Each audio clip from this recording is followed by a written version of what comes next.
Basic Smile by Madison Martinez, Caitlin Carrera, and Keely Salazar. Chapter 5. As I woke up, my sisters hadn't called me down yet. I just thought they were still asleep. I crept into the hallway and walked down to Rachel's room. I peeked in. She was still fast asleep. As I made my way down farther down the hallway, there was no sound. Jenny usually snores, but there was no snoring. Maybe she was up getting dressed.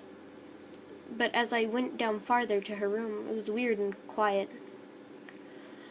I peeked into Jenny's room. The door made a long, quiet creak. That was the only sound that I had heard this morning, except my own breath. But when I opened the door, it was a horrible sight. Her throat was cut open, dry blood covered the floor and her neck. I screamed in horror as I saw her bloody neck. I screamed, "Rachel!" Rachel ran into the room. No, what the? This can't be happening. Call the police. Renee, don't just stand there, Renee. Do something. She hit me in the arm. Before that, I was just stuck like that. My face, my mouth wide open. I was in shock. She hit my face and yelled, "Hurry!" I quickly jumped and ran to the kitchen to get the phone. I dialed 911. 911? What's your emergency? My sister, she's dead. I lost it. That's all I could say was that, and also spit out the address. And then I just remembered the man with the smile. He did this. And I slowly walked up to go get a coat. A random coat. I just threw it over me and shut the door. The cold air hit my face. I didn't want to do this, but I had to. Something was pulling me to do it. I had to see him. I walked down the same path I had when I was going to school, and the same path where he had cut my arm open. Then I slowly walked into the woods to see the same man with the white hoodie and the black dress pants. I gulped and stood there. Chapter 6. "Hey, you!" He turned around and had that same sticky smile and never blinking eyes. He pulled a knife, and I said, slowly and fearfully, "You killed my sister. You're a killer, you son of a..." He covered my mouth. "I'm not going to kill you, but if you scream, I swear I will slit your throat." I nodded. My eyes widened. He picked me up and carried me off. We spent about 20 or 10 minutes walking until we stepped up to this giant mansion-looking house. He kicked the big old wooden doors open. I looked around slowly, not knowing my surroundings. A tall man was coming down the stairs.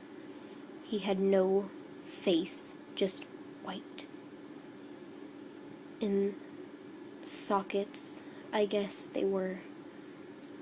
I turned to the man and buried my face deep into his white hoodie to make it look like I was asleep.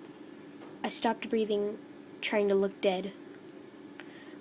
The man yelled at this guy that was carrying me, "Jeff, why would you bring a mortal here? It's not safe." "Calm down, Slendy. She's cool." As the man named Jeff,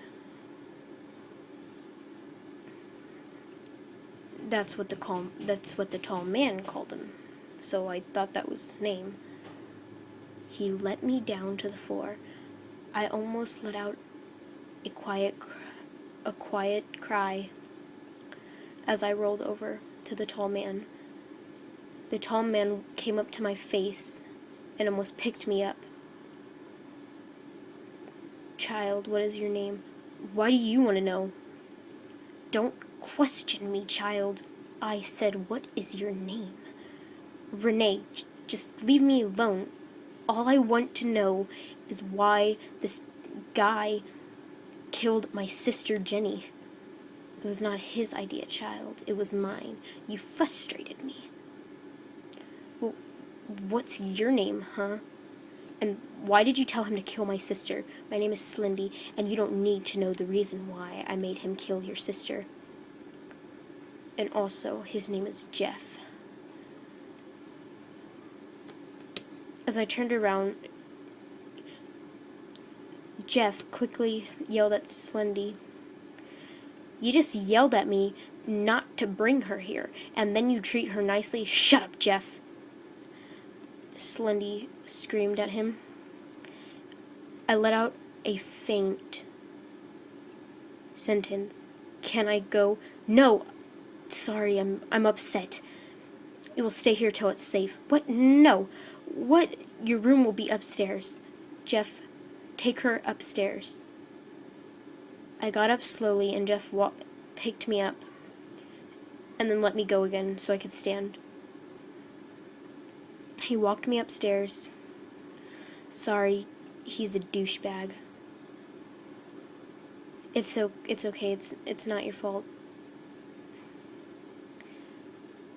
This is your room. I hugged him and said, It's okay. It's not your fault, Jeff. It's Slendy's fault. He's so rude. He hugged me back and said, thanks, as if he had never said that before. I walked off into the quiet room.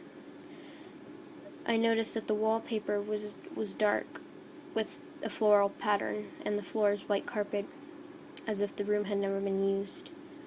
I lay down slowly with an aching back, and I let out a long breath. What have I got myself into?